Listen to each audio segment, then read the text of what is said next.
So what class are you waiting for? I'm waiting for my drugs and behavior class. Oh, that sounds kind of interesting. So what are you guys talking about in the class? We're talking about drug policy in America. What about it? That drugs are illegal? Seems fine. Well, yeah, but we're talking more about if the current drug policy in place is effective. Do you think it is? Absolutely not. Everything about it is so wrong. It has been since it started.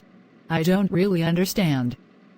Harmful drugs are illegal and so is selling them. They're illegal for a reason. People can get hurt using them and the people selling them are even worse. Well, first of all, the prison sentences for drugs are extremely harsh. The act of using or being in possession of drugs is inevitable, and should be treated as a mental disorder, not a crime. This is an issue someone is facing, and the act of being in possession of a drug does not typically put anyone but the user at risk. Why criminalize someone to begin with for a disorder?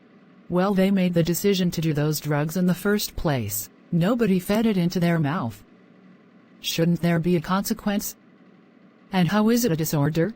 Drug use is a very genetically influenced issue, and there are some people who are much more susceptible than others to using and developing a dependence to drugs, yet there is no education program in classrooms advocating how to properly and safely use drugs if you end up in that situation. Someone's friends might have used a drug completely normally, but if you're susceptible to addiction, you using it might be completely different. Everyone is subject to peer pressure. I have, and I'm sure you have too. Eventually there comes a point where you may develop a dependence and don't have access to treatment. You're guaranteed to end up in prison at some point. Prison isn't a good punishment anyways, since it's not very hard to get drugs in prison too.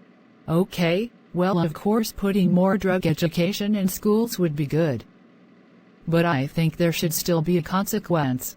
Well, educating kids on drugs and not stigmatizing it will make a lot more people familiar and accepting of it, and people will be less likely to use them improperly and hurting themselves more.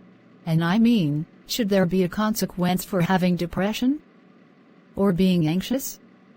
Drug use is just as much a mental disorder. You know what, I never put it next to those. I guess that makes sense. One thing I still don't understand though, is what about dealers? Aren't those bad people? Especially ones selling fake drugs. Well, that's why the right step is to decriminalize all personal levels of all drugs, so any normal person who needs help will get help if they get caught, instead of wasting more government money putting them in an overcrowded jail. Keeping it at a personal level will also still incarcerate high-level drug dealers and will be much easier to stop drug crises when they arise. That makes a lot more sense. I understand your point clearly. Thanks for educating me on that. I never knew it was that serious of an issue. Absolutely. The first step is for everyone to be aware of the problem, or nobody will want to take action. You know what else? The history of the drug policy has always been broken.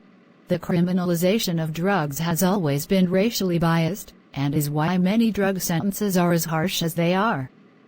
In an interview with John Ehrlichman, the advisor of Richard Nixon, who created the War on Drugs program, said, "We knew we couldn't make it illegal to be either against the war or blacks, but by getting the public to associate the hippies with marijuana and blacks with heroin, and then criminalizing them both heavily, we could disrupt those communities. We could arrest their leaders, raid their homes, break up their meetings, and vilify them night after night in the evening news." Did we know we were lying about the drugs? Of course we did. Whoa. That's insane. I feel like everyone should know this. Hopefully someday people will, and things will change.